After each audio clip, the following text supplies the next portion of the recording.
Hi, I'm James Barnard, and you're listening to the Head Smack podcast. You are listening to conversations with misfits, mavericks, and trailblazers.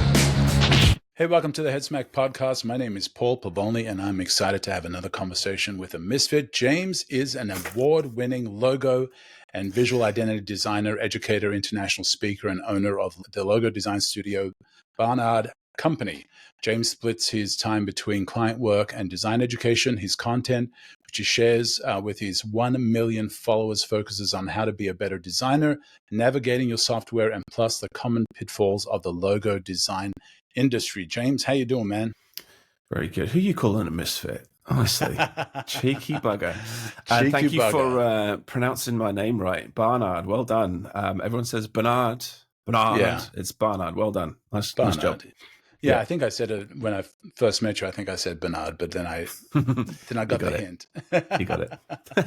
Well, man, glad to have you on. I'm excited to talk logos. Love your content. You got my attention through some of your content online. Not only is it super educational, but it's funny.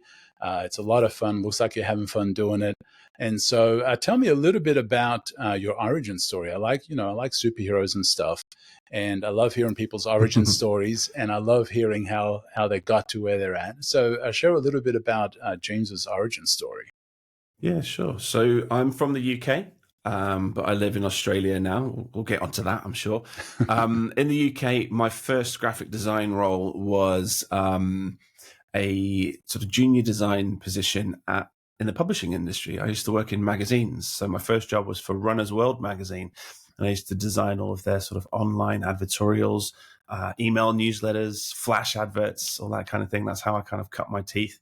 And I basically worked my way through the publishing industry, went on to another magazine house where I met my now wife, went to work for a national newspaper called the Daily Telegraph in the UK, and eventually found myself in a position where I was, I'd achieved a certain amount in my career that I was getting to the point where I was managing people.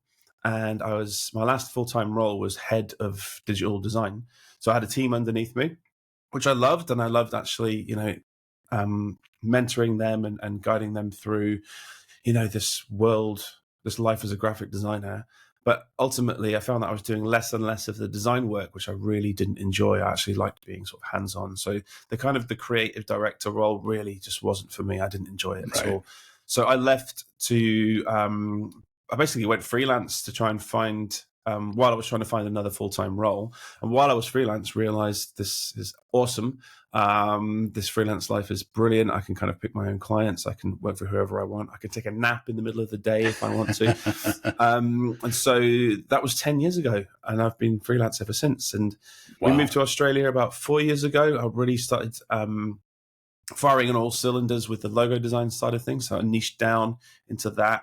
And then about 3 years ago, had one of my video posts went viral and kind of changed my life, and realized that I needed to be spending way more time on social media because it brings in huge amounts of clients. Yeah. So diverted like half my time to creating content around graphic design. And this is where I've kind of found myself now.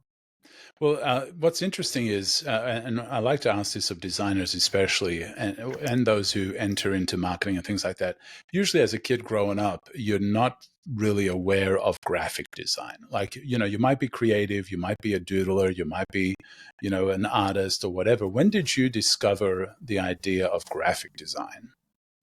Probably when I was a kid. I used to draw car logos. I loved like memorizing all of the different logos for cars. But even then, I didn't even think that there was someone behind these logos. I just enjoyed them, and I enjoyed trying to recognize them and redraw them. I guess it was kind of later in life. I got my first job. Wasn't to do with graphic design at all. I studied music, multimedia, and electronics at university. So I wanted to be a record producer. Couldn't find work when I moved to London. I realized it was going to be sort of long hours underground on my own all day. And just couldn't find any real positions. So I took a job as just like an office worker, like a data entry role. And I was there for like a good 4 years. And while I was there, I learned how to make websites with WordPress. So I made a company intranet for the staff there. And while I was on the intranet, doing that kind of thing, I was like, right, I need to make some images for this website and then to compress images a little bit better to make the website load faster. Got a copy of Photoshop at my job and just fell in love, and just devoted my time to trying to learn how to use this this software package, getting on YouTube tutorials. There weren't that many back then, but I was just learning as much as I possibly could, and realized, oh my goodness, this is so much fun. And basically, once I realized like how much I enjoyed this, I started trying to find positions, and eventually blagged my way in to that job at Runner's World magazine. And the only reason I got that job was because I was running the London Marathon, and I was a super keen, jogger at the time, and had my own blog about running. It was called Sir Jog-a-Lot. It's not available anymore, so don't go to the website. It's not mine anymore. But yeah, I used that to get to blag this position at Runner's World, and then realized that I could sort of train myself on the job. So I learned everything while working. I was really lucky. I just did a few little bits and pieces. I did a few like free websites for local businesses, and used those as portfolio pieces. They were terrible, to blag this first job. And from there, kind of learnt from my colleagues and learnt on the job. So what was the first logo that you designed professionally? Do you remember it? Yeah, it was terrible. It was for so it was a running race. It was like an event called Hell Runner in the UK. And it wasn't even really a logo. It was like a redesign of their mascot. They had this kind of illustrated devil running in the race. And I made a kind of simpler variation of that. And then looking back on it, it's still like way too detailed, like gradients and shading and all that kind of stuff, all breaking all the rules of logo design. Yeah. I've got a copy of it somewhere. And unfortunately, the event isn't running anymore. But yeah, it was so bad. It was absolutely terrible. And obviously, this was before I kind of niched down into, I wasn't anywhere close to being the logo and visual identity designer I am today. But yeah, it just broke all of those rules. It was awful. Oh, I remember some of my earlier stuff. Using all the special effects that Photoshop had to offer, and drop shadows and drop shadows. Yeah. And I remember using Quark Express. That was probably before your time. I don't know whether it was. Well, my art director at Runner's World was using that just before I joined, before they all moved to InDesign and switched over. So yeah, I didn't use it personally, but my art director did. Yeah, I remember in Quark, I would take screenshots of headlines and stuff, bring it into Photoshop, blur it, and then bring it back into Quark to use as a drop shadow in Quark, because you couldn't do drop shadows. So, wow, that's next level. So that's the old days. Some of the kids these days just don't get the struggle, or one layer in Photoshop and all of that stuff. Yeah. And so when did you start leaning towards logo design? Like what was it about logo design specifically that just really got you excited? Well, when I went freelance, I was working in as like a gun for hire in agencies around London. So I would go into an agency and sort of sit down at a desk and do what they told me to do. And then this was just before COVID happened, and also my wife got pregnant. We had our first child 6 years ago, and at the time my wife earned way more than I did, so she went back to work, and I became a sort of stay-at-home dad. And I pulled in the odd job for a bit of beer money on the side, for a bit of spending money, in and around looking after my daughter.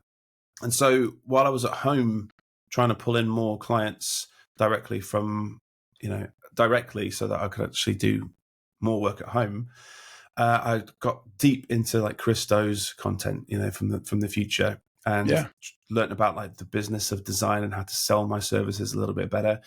And I've been at that point in time, I'd been a designer for like 9 and 10 years, and realized that I needed to sort of niche down and actually start being discoverable as a designer, rather than this kind of jack of all trades who can do it all. Because at this point I can do, a little bit of animation, I can do a little bit of layout, I know print design, digital design, web design, and the branding side of things had always been like the fun part for me. I hadn't done too much of it, so I had enough sort of logo design jobs to kind of start a decent portfolio.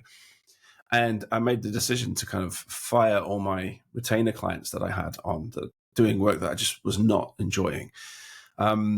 Changed my portfolio, removed everything that wasn't to do with logo design off the portfolio, and really started specializing. And it worked almost immediately. Like just those changes on my website, rewrote the landing pages, started targeting keywords like freelance logo designer London, and did really, really well for those search terms, and shot up the rankings on Google to the point where I was getting like 5 or 6 leads a week just from SEO alone, which was really great. They weren't like the best quality leads ever, but it was enough to get by on. So I just started doing more and more. And obviously the more logos I did, the better I got, and the more that I could show in my portfolio, and the ball started rolling from there. I love that. And now there was a point where you almost lost your business, right? Tell me a little bit about that. I made the mistake of putting my prices on my website. It was a disaster, an unmitigated disaster. So I was getting a lot of leads through that were like, can you do my logo for free? Can you do it for 50 quid? In my mind, putting a floor price on my website would kind of weed out those leads. And so what I did was I structured the my offerings into kind of packages. I called them startup. I forget the name of them. Startup, professional, and deluxe packages, like good, better, best. And on the startup one, the entry level, which is basically a logo and a set of and a brand style guide, I put the floor price on that, and then everything else was kind of inquire for price. And I thought that would kind of, weed out a lot of this admin that I was having to do. But unfortunately, it meant that I got no leads in 2 months. Wow. It was an absolute disaster. It could not have gone worse. And halfway through, I cut the prices in half to try and get people back onto the site again. That didn't work. I threw some paid advertising to get people to the site, wasted money, didn't know what I was doing, and eventually reverted back to the sort of inquire for price model, and things started picking up again. But it was interesting that it was just like a hard bounce for people seeing that price point without me having the opportunity to discuss why getting a logo design for me is worth what it is. They were just bouncing off to a competitor or just leaving altogether. So yeah, could not have gone worse. I dried up, all my cash flow dried up, nearly lost the business, and luckily changed tack and went back to the way things were, and saved it. But yeah, it was close. So what did you do after you finally realized that the pricing, putting the pricing on the website was killing your business? What did you do to reinvigorate it aside from removing the prices? Well, I mean, I'd always been doing a little bit of marketing, inverted commas, on the side. So writing articles was something I was actually quite keen on, and I used to enjoy a lot. I actually wrote a piece about how I almost destroyed my business, and that got a bit of traction. I think it was titled like, should you put your prices on your website? And then a follow-up article, no, you shouldn't. And that did pretty well. But luckily for me, after that, things started picking up on social media. And while I was twiddling my thumbs trying to find clients in that dry spell, I put a lot more work into my socials, and I started doing sort of concept logos, tracing sketches and turning them into vector. I was posting to places like the logo design and graphic design channels on Reddit, and they were doing pretty well there. And then I also submitted a few sort of concept logos to this book called The Logo Lounge, which is like this graphic design inspiration book. And 3 of my designs got accepted. And I was like over the moon, this is a great sort of, maybe this could turn the business around. I've got work that's now suddenly being published. I was like, this is brilliant. Went on social media and turned the camera around for the first time and started, recorded my own reaction of me getting into this book. And I'd never done that before. I've always been kind of like screen recorded content or kind of top down videos of me sketching something and turning it. Yeah, exactly. The second I turned the camera around, instant success. That video went viral, and it got something like 3 million views. And overnight, my business turned around. I was now booked out 3 months solid. So it was unbelievable the amount of leads that I got. I think I got something like 70 leads from that one video. And overnight, my business is now a success. So I was like, wow, okay, I need to be doing more social media content. This is ridiculous. I've just made, got more leads in a single day than I have in the previous 6 months combined. Wow. So I just basically started answering all the questions that were coming through in the comments on that video. Like, how do you find clients? Can you show us more of your work? And creating content that was designed for graphic designers was weirdly pulling in clients, which was unbelievable. I didn't realize that there was this whole market of businesses looking for people like me on places like TikTok and on places like Instagram. So yeah, it's been that way ever since. I use social media as like the main lead generator for my business now. And something like 80 to 85% of my leads all come from socials. Wow. Now, that first video was just a reaction video to you being in Logo Lounge, and that's all it was, and that's what went viral. That's amazing. I've dissected this video. I've torn it apart and tried to work out what happened, because it was mostly luck. So on TikTok, there's this stitch feature. So you find someone else's video and you do a stitch and respond to people's questions. It used to be way more popular than it is today. And this content creator, she posted the question, give me an example of a niche flex that means absolutely nothing to the rest of the world, but is a big deal in your industry. And this was me. I got into this Logo Lounge book, and also my 1-year-old son was next to me at the time, wailing away. So they had the baby factor, had me geeking out about getting into this book. Another thing was that my stupid British accent, everyone thought I was saying Lego, not logo.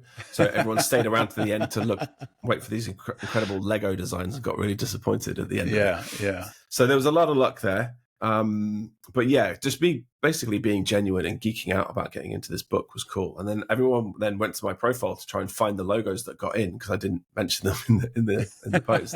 And I think that led to a lot of follows. I got something like 15,000 followers in 1 week, which is ridiculous. Wow. So, but luckily behind that video, I had something like 30 videos of me making logos, the screen recorded content, working in Adobe Illustrator. So it meant to, a lot of new followers. And from there, the content changed a bit. I started getting on camera more and doing a lot more talking. Bought a nice camera with, professional lighting and up the game a little bit, got a good microphone, and the rest is history. That's awesome. So how many followers did you have at the time when you went viral for the first time? Before, there was maybe a couple of thousand. I mean, I think on TikTok, I was maybe like 800, and I had a couple of thousand on Instagram. And then overnight, TikTok went to like 15,000 in like a week, I think it was. Wow. Then about 6 months later, after making all of this content that was designed for TikTok, video-based content, getting on camera, talking about the graphic design industry, about 6 months later, I had a video go viral on Instagram, which was such a weird niche. It was about the pencil tool in Adobe Illustrator. And that video got 15 million views. And by that point, I'd been making so much video content for TikTok and posting it to Instagram as well, that when people went to my account, there was a bank of like binge-worthy content that they could just go through. And I got 100,000 followers in 1 week on Instagram. Wow. And it was ridiculous. I thought someone was playing a trick on me. I thought my mates had paid like, for one of those bot subscriptions or something. Yeah, the bot farms, Yeah. But it just didn't stop. It just went absolutely crazy. I hit like 10,000 followers in a couple of days. I was like, wow, that's incredible. And then a week later, it 10x. I was like, this is insane. That is so amazing. I basically, since that point, I think that was maybe 2 or 3 years ago that happened. Since that point, I've just kind of kept the ball rolling and kept it going. And since then, I've done a little bit more on YouTube, found my place on LinkedIn as well. And combined now, it's 1 million followers, which is unbelievable. And that's led to so many other opportunities, and it's opened so many doors for me. It's brilliant. Yeah. Wow. That is so cool. So with, now that you're full in on logo design, did any views about logo design change from when you decided to go into it to now that you've kind of gone down the road, you've taught on it, you've spoken on it? What do you have any views that have changed about logo design in that time? Personally? Yeah. I think, if anything, it's kind of strengthened my view that logo design is the purest form of graphic design. Changed my mind. I've basically been just like selling this point. I mean, obviously, I'm completely biased. I'm a logo and visual identity designer. I'm always going to say that. But yeah, I could not enjoy this part of the industry more. I think it's like one of the purest forms of design. It's like starting from scratch, starting from just an idea, or the ethos of a business or their values, and sort of rolling all of that into a ball and spitting out one single symbol that represents their industry at a glance. It's not an easy thing to do. And when you can get it right, it's absolutely beautiful. And I live for it now. I find myself, I follow a lot of other designers. I've got a lot of inspiration from my heroes, and I'm now in a position where I'm lucky enough to have met some of them and gotten their thoughts on it. And just chatting to them, it just kind of really recharges my batteries about the industry, and it's so inspiring just having them be my friends now, and I can sort of, chat to them whenever I want and get ideas from them. It's brilliant. So I love this industry. I don't think I could do anything else now. Yeah, well, and I agree with you about the value of the logo. And for me, I can't really, something isn't real for me. Like when I'm doing a personal project, something isn't real for me until I've been able to create an identity for it. Like even for this podcast, the Head Smack podcast, it didn't feel real to me, and I didn't feel as connected to it, or that it was as legitimate, until I solved the puzzle in my own mind of what the logo looks like. What does a Head Smack look like? What does my brand look like? And I've done other brands for myself as well, and it didn't feel real until I had a logo for me. That's how that's how I work. That's interesting, because I struggle branding myself. I hate my current logo. I don't actually really use it anymore. I took it off my website and just use my face. And I've always been jealous of people like Alan Peters and Aaron Draplin, who've got these great brands for their own business, and I've never been able to do it for myself. So I really need. I've set myself a challenge for this year to create a great brand for my own business, and I need to treat myself like an actual client, the way I do my client work. Is, come up with the success statement for my own business, come up with some brand nouns that mean something to me. The trouble is that I'm always going to want to tweak it. I'll always find problems with it. I'll be changing it until the day I die. Yeah. But I've got to the point now that I've lived in Australia for 4 years now, and I'm about to become an Australian citizen. I think I might move my business from the UK to here very soon. I think that's the perfect opportunity for me to rebrand and maybe even rename slightly, just to kind of, start a bit of a fresh with that. I've got a bit of a team going now. It's not just me anymore in the studio. I have an assistant, I have a salesperson, and I have people that help me with things like copywriting and logo animation, which I'm not especially great at. I can do it, but it's better for me to hire professionals to do that. So I've built up a bit of a remote team, so I can absolutely call myself a studio. Yes, it is me in my office at home, but I'm definitely at the point where I'm a logo design studio now. Yeah, maybe even a small agency. So what better way to start this new venture than with a new brand that I need to create for myself? It's very difficult. I also need to set time aside to do it, treat myself like a client, and actually give myself a couple of weeks of time to actually devote to this.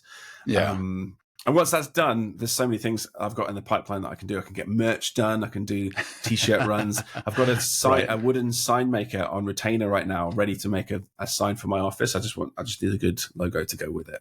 Yeah. And I even did a project recently for this motor racing team in Texas. In return for designing their t-shirts, they're going to put my logo on the side of their car. And I didn't have a logo to give them. I didn't want to give them my old one. So I gave them I don't know if this sticker that's on my water bottle here, like one of my followers did that for me, a guy called Ben Daniel. And I gave them that because it's the only thing that I've got that kind of really represents the business. That's just terrible. So I need to get this logo done for myself for sure. Yeah, designing your own stuff as a designer is the toughest thing because it's so close to it. And I think it even happens for clients when they're so close to something that they definitely need somebody else to give them a objective, view and an objective opinion on it. And for me, my Vapa logo hasn't changed in like 15 years. Like my Vapa logo, once I settled on it, I'm like, I'm not touching it anymore. It is what it is. Now I've fiddled with Head Smack and other things. It's been a little easier to create, but my own personal logo has been a little tougher. And so you started talking a little bit about process, and I do want to dive into some really practical stuff when it comes to logo design and getting the logo that is the right logo for a business. So when somebody comes to you and says, "Hey, James, love your videos, awesome stuff. I need a logo. What do you tell Mm-hmm. them? Okay, so just recently, I have a salesperson who's come on board, and they handle that side of the things for me now to actually get them in as a client. So once they're over the line and that's all been agreed upon and the deposit has been paid, with that discovery call, the first one, we're aiming to get two things out of that first chat with the client. So one of those is a success statement. So that's just a paragraph of text that kind of encapsulates the project. So you're looking for this type of logo using potentially these colors revolving around these themes, and it's going to be printed here, here, and here. So it needs to work well in these formats. And that paragraph sits at the top of my illustrated document. So it kind of grounds me in the whole process. So when I'm designing, I'm not drifting off in directions that I shouldn't. I've got that paragraph up there that just reminds me what the goals are for this project. The second thing is a process that I got from Alan Peters, which is the brand noun process. And this is 4 or 5 things, okay, so nouns that represent the business. And these are pre-approved. So we get these approved in the discovery phase before I even put pencil to paper. So these aren't words like nature or growth, because those can be represented by so many different, ideas or icons. We would use words instead like tree or leaf. So that way I can design confidently knowing that the objects or representations of a brand that I put into a logo have been pre-approved by the client. That way there's no surprises when that first logo design comes through. They kind of know what they're going to get. And also it gives me so much confidence in the design process that I'm not drifting in the wrong direction. So I've done work before where I've tried to embody a company using something like a representation of something. So I did a logo once for a company with the word electric in their name. So I put a lightning bolt in the design, spent weeks working it up. It was a great design, worked really, really well. It's actually this neon at the back here. You can't quite see it. But it didn't work for them. I sent it over and it was, they didn't want a lightning bolt. And had I just asked them that, I could have saved myself 2 weeks of work. So I did all the mock-ups, I did loads of different variations. I treated the whole thing, added color, wasted time. So had I just checked whether lightning bolt worked for them, I would have never have gone down that route. Now, eventually, I actually ended up selling that logo, not selling it, giving that logo away to another business, and that's a whole other story. But it was a real learning curve for me. And when that happened, unfortunately, that client, we got to round 5, and I still hadn't hit the nail on the head, and they ended up leaving and going with another designer. And this was like a long way back now. But it was a real wake-up call. I was like, wow, that process really didn't work. I was kind of freeballing that, guessing around concepts. And so I went back to the drawing board, rewrote the process, and picked up a few bits and pieces from other designers. And that brand noun process has been by far the most successful thing that I've introduced for my clients. It just saves so much time. It's a harder thing to do because you have to get it done in the discovery phase. So you have to get a lot of back and forth with the client, and coming up with those nouns isn't always easy to agree on. But once they are agreed upon, it's a really, really strong starting point for the whole design phase. It also means that the client gets their kind of creative juices going before the design phase. So they get their creative involvement, but not during design, because that's not their area of expertise. That's yours. Right. They shouldn't be governing things within the design phase too much, because they've come to you for that. That's your sort of area of expertise. But it means that they do feel like they've actually got involved in the creative process by producing those nouns. Yeah, I love that, and I'll probably start using that myself, because in the past, what I've asked clients is, what do you want to see and what don't you want to see? If they're an electrician or if they're a plumber or whatever, I don't want to see lightning, I don't want to see plumbing, I don't want to see wrenches, So, but I love the idea of the noun because that gets even more particular. This book here, I've got it handy. Alan's book, Logos That Last, and he has a whole section on brand noun processes. So he does 15 of them. But you should definitely check that out. It's a great read. Yeah, I follow him and love his redesigns and love some of the stuff that he does as well. And so you've got them to do the noun part. What else? What other kind of questions do you feel a client needs to answer for you to be able to give them the right brand and the right logo? Well, for me, it's about there's a few things. So, I like a good backstory. So when I chat to a client and we're on that discovery call, I want them to tell them about their business and how it got started. And I'm only asking questions when there's something that I don't understand when they're talking me through. So about maybe there's something a bit complicated about their industry that I haven't really got my head around. I just like to listen. I will sit there and make relentless notes and just let them talk as much as possible. And I find that the less I say, the more I get. So as long as once you've got them started talking about their backstory, basically the first question is like, how did you get started? How did this business come about? And I just listen to the story, and they get more and more passionate the more and more they kind of chat, and I just start taking relentless notes. I'm listening for key words, for things that they say in that ramble that I can then pick out and then drill down with. So then it's kind of like about the personality, and like, obviously there's the obvious ones like who's your target market? How old are they? Where are they? Who is this logo going to be for? Because ultimately the design isn't really for them; it's for their customers, right? It's designed to bring in people. So those are the big ones. But I do love a good backstory, and I find that if you can incorporate that into a design, it will mean so much more to the client. And it'll mean that the logo lasts longer. They feel like they've got something of their own personality into the brand. It means something to them. It's not just a shape that's like a random abstract shape that doesn't really mean anything to their business. It has a story behind it, and that comes from just listening when they talk. Now, obviously, we have these great tools within places like Zoom or whatever you used to, record these conversations, these AI tools that can like wrap up the entire conversation. So you don't have to take too many notes, but it is important to listen when they talk. And I had a client recently who does like sort of like a marketing agency, but they kind of connect marketing to the development side of the business, so much more of the tech side. And while he was talking, he said, we're like the plumbers of the industry. We kind of like stitch those two things together. And I was like, wow, okay, great. Okay, plumbers. And then later on down the line, we used like this pipe system to represent that. Now, it obviously doesn't look like a plumber's logo. The end result was really good. But that whole kind of concept, this pipes system, was what we used for the final design. And then I would never have got that had I just not listened in the first place, and when they were there kind of rambling away about their backstory. Yeah, I love that. Yeah, and paying attention to what they're saying. And so, you've got some of their backstory, you've got some of the nouns, they've defined their audience, you've heard a little bit about them, you've listened for keywords. What's your process like, when you feel you're ready for the drawing board? Are you ready for the drawing board at that point, or is there something else that happens in between all that and the drawing board? Usually, yeah. So I've said this a lot, but I suck at sketching. I'm so bad at putting pencil to paper. I use sketching to rule out connections that don't work. So I'll do little line drawings that are really not good, because my strength is in the software. So I'm in the software kind of as fast as possible.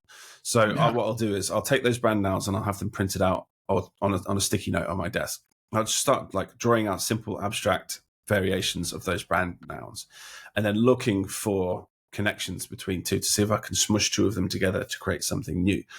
So sometimes it's about amalgamating two shapes. Sometimes it's putting characters with another shape. Sometimes it's just a logo type only, and that will come from my speed in the software. So I'll take a tiny little sketch, dive into Illustrator, knock it up really quickly because I'm lightning fast in Illustrator.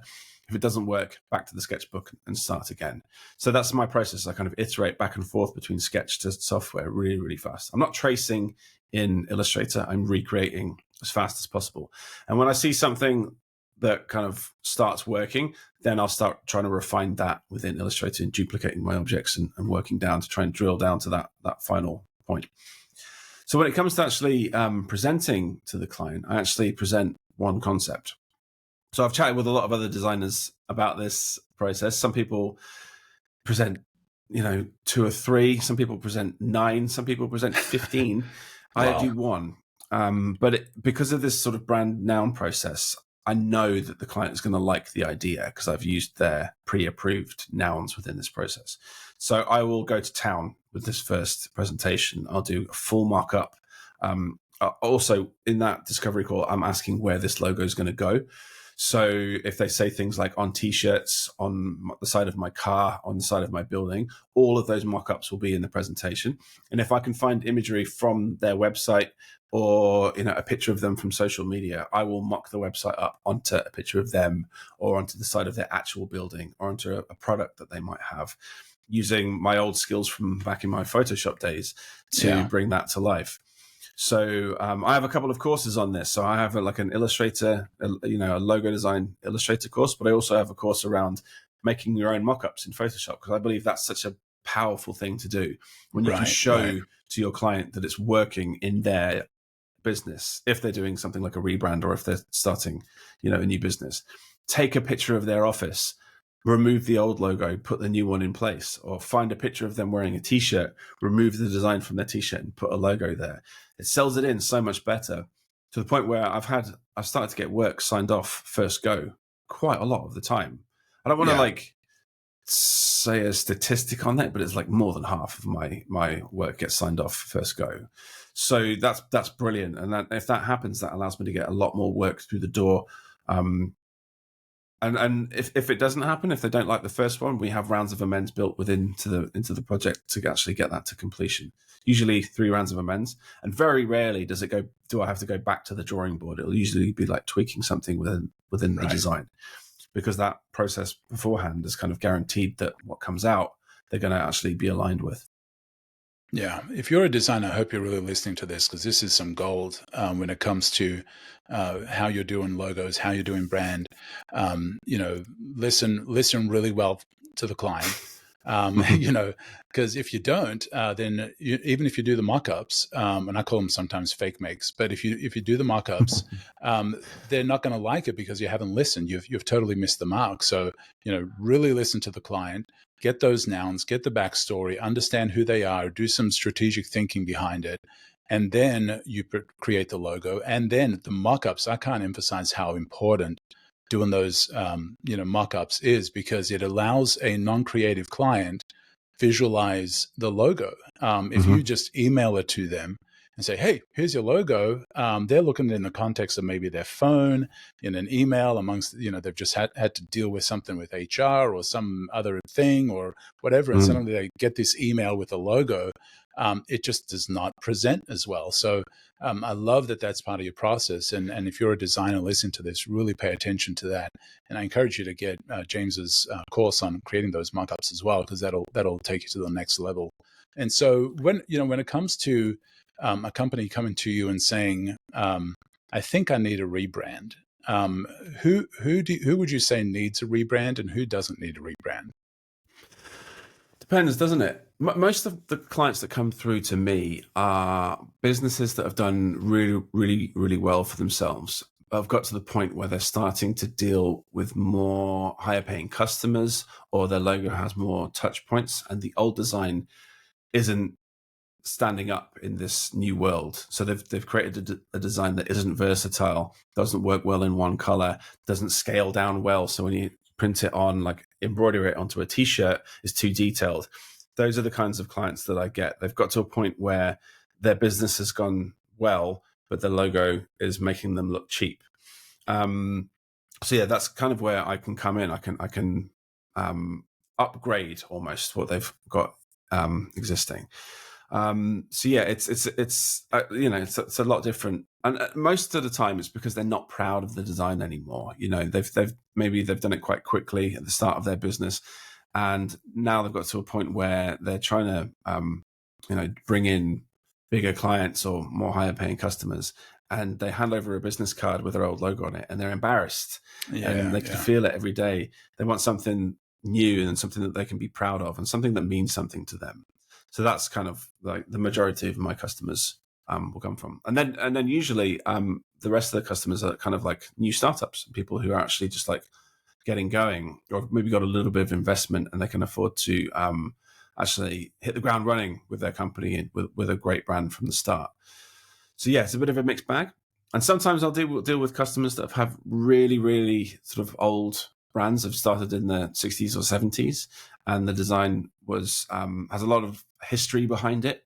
So they don't want to go too far from the original logo. They just want to modernize it and bring it into the real world.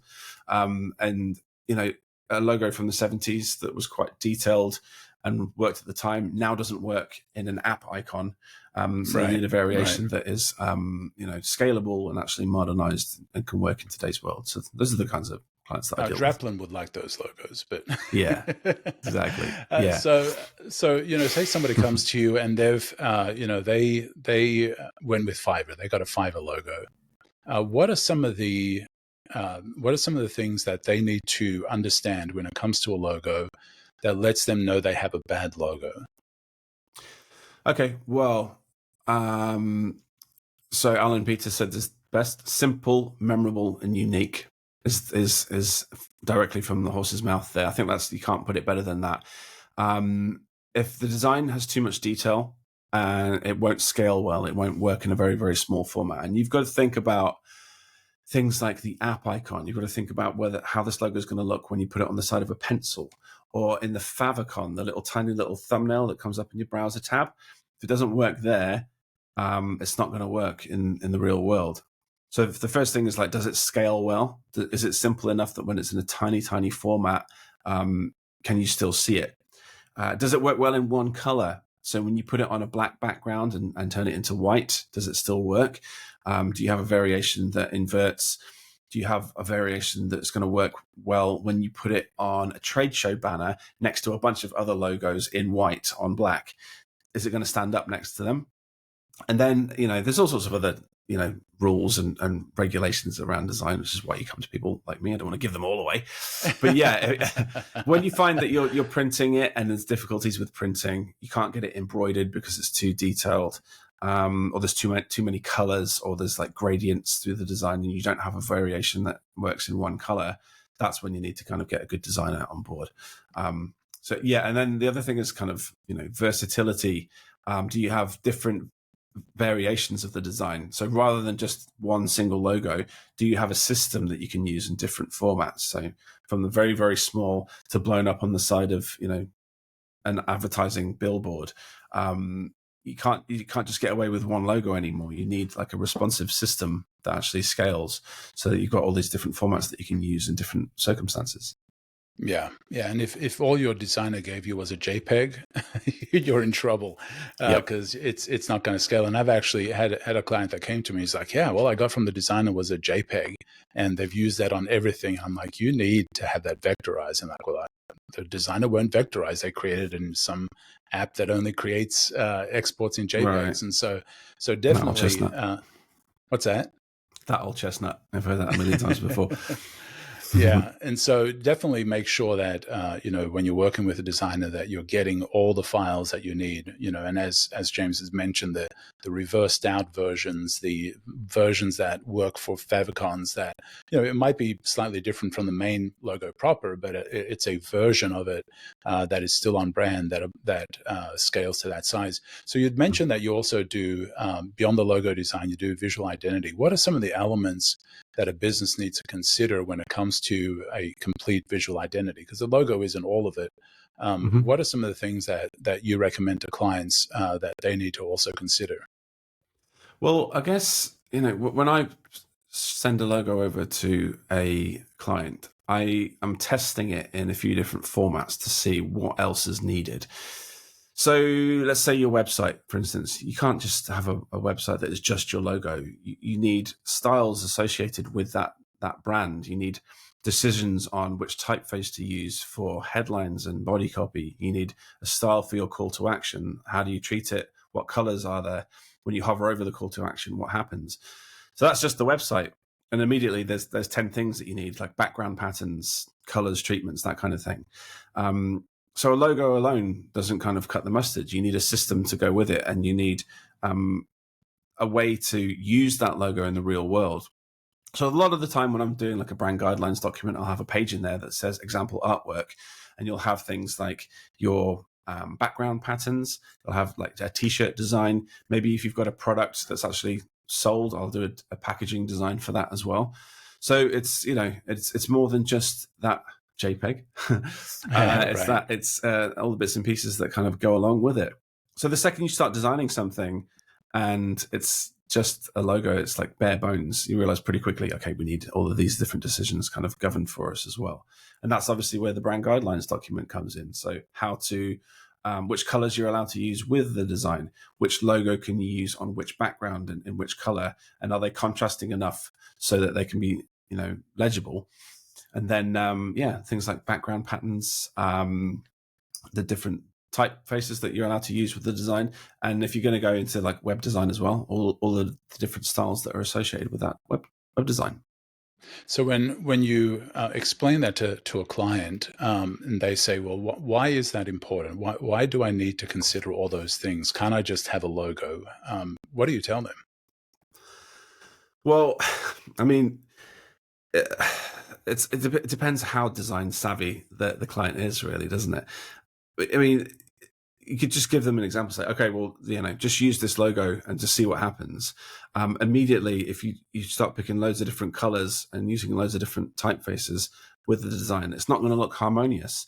And right. you need a system to kind of keep all of that in check. You need somebody at your company who's responsible for your brand, who can kind of protect it.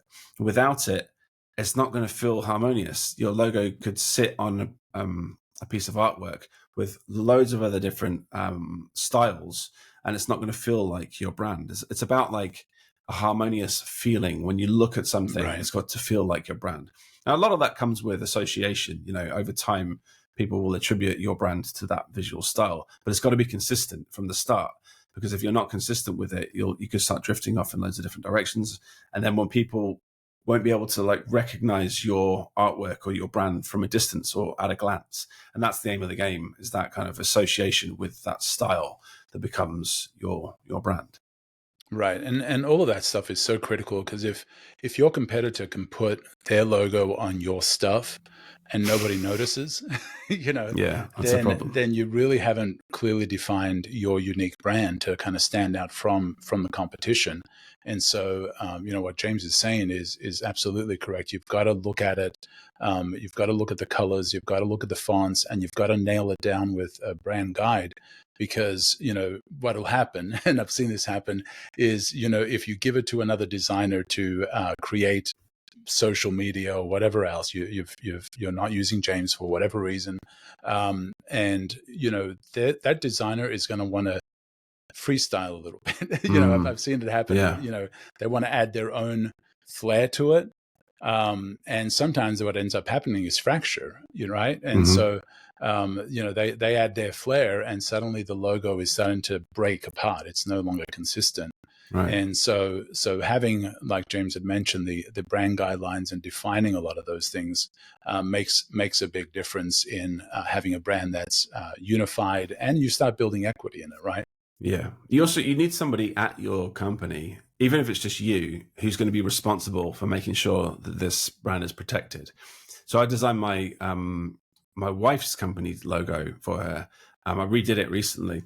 But I watch her making social posts in Canva, and she goes to the font drop down, she goes, wee, and starts finding any font and go, that's a nice one. And she's like, tag it. I'm like, no, you've got to stick to this. You've got to start creating consistency. Otherwise, people aren't going to know it's you.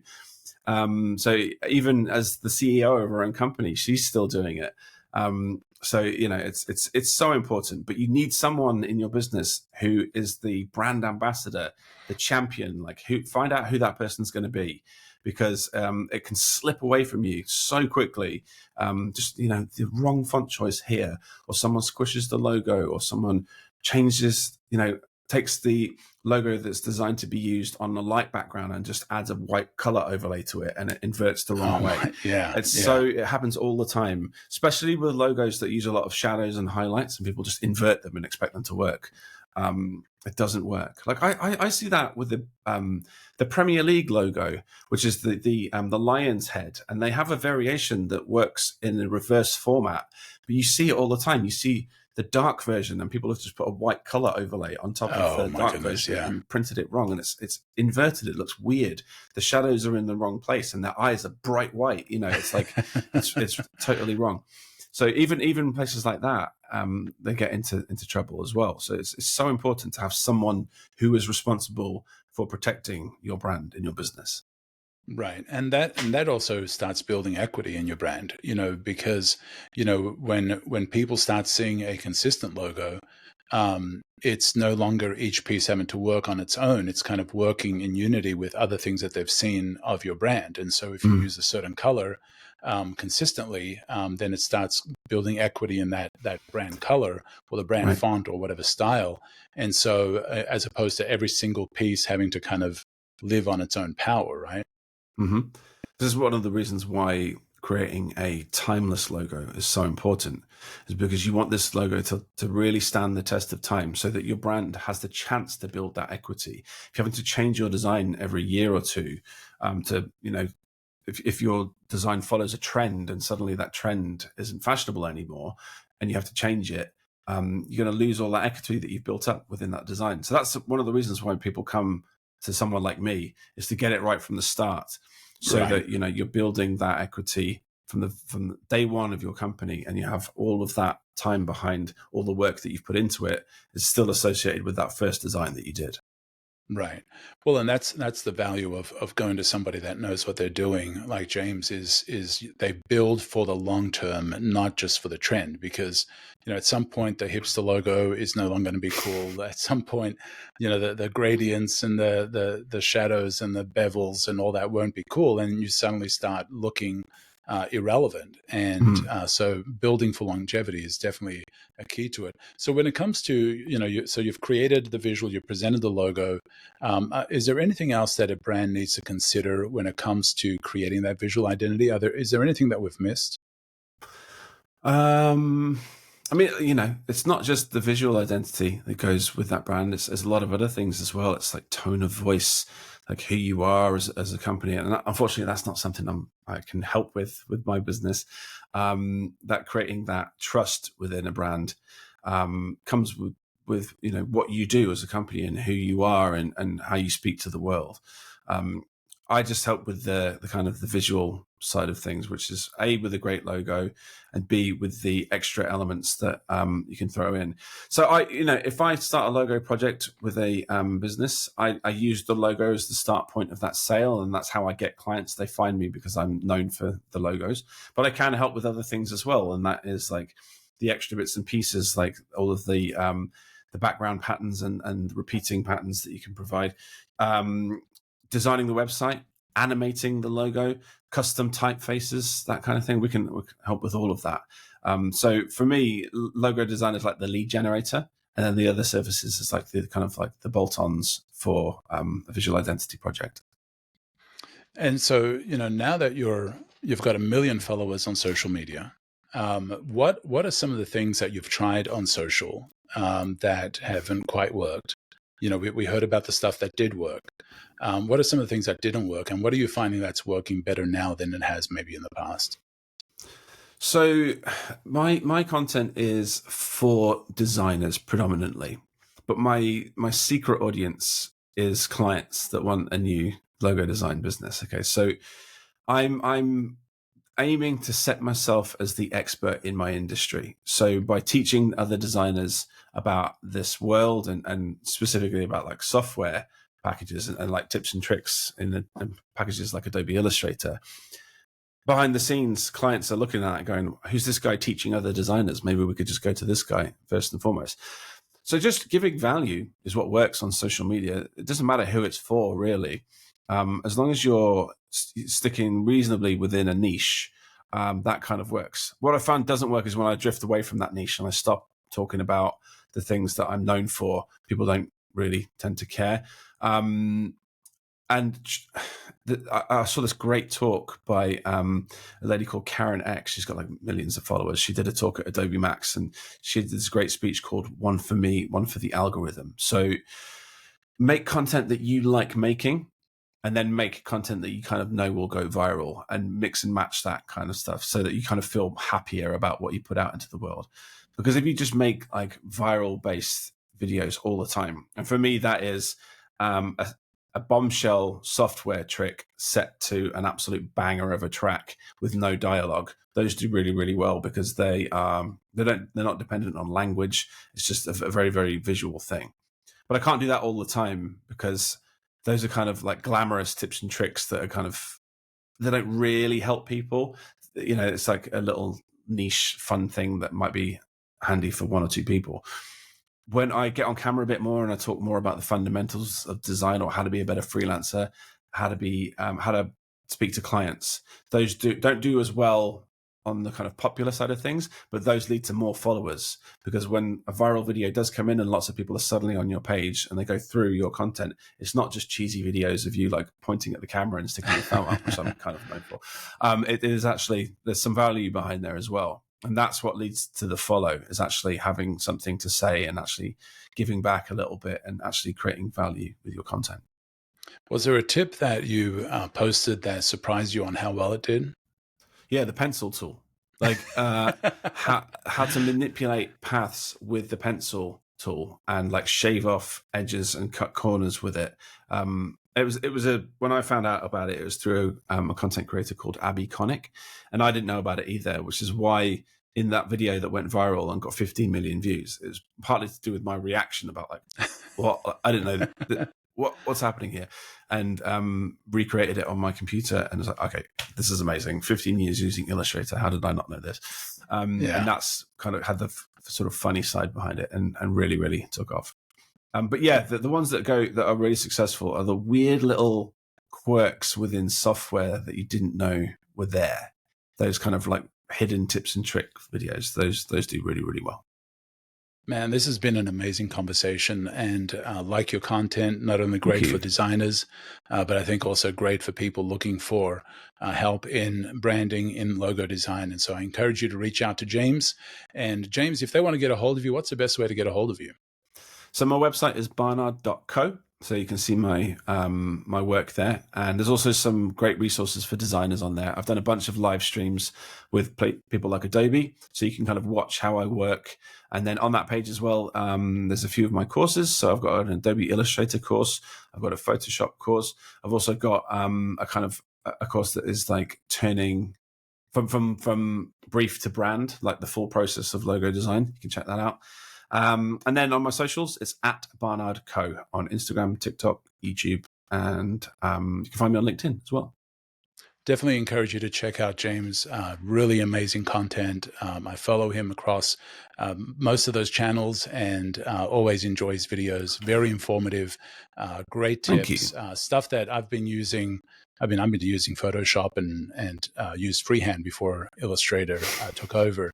And I'm still learning stuff because they're constantly coming out with stuff. And so the more you learn, the more you understand the software, the faster you get stuff done and the better it is.